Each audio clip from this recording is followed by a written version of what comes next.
Mark drifted, wrench in hand, tightening bolts on a solar array. Routine, peaceful, Earth hung like a blue marble swathed in swirling white clouds. Beautiful, lonely.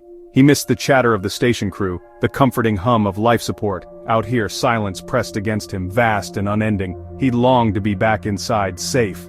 He finished the last bolt. One more panel to go. Moving further out, tethered to the station, he noticed something in the distance. A dark shape, tumbling slowly against the backdrop of a billion stars.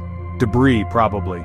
He squinted, trying to make it out. It looked strangely familiar.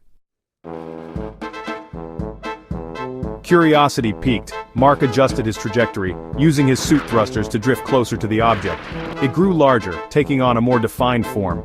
A chill snaked down his spine. It looked like a spacesuit. But that couldn't be right. He was the only one on EVA.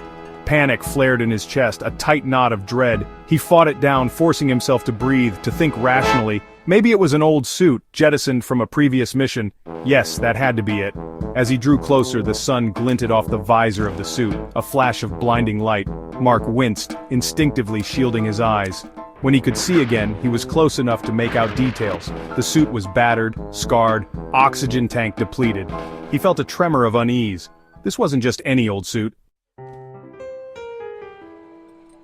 Hesitantly, Mark reached out, his gloved hand making contact with the cold, lifeless exterior of the other suit. It spun slowly, revealing its gruesome cargo.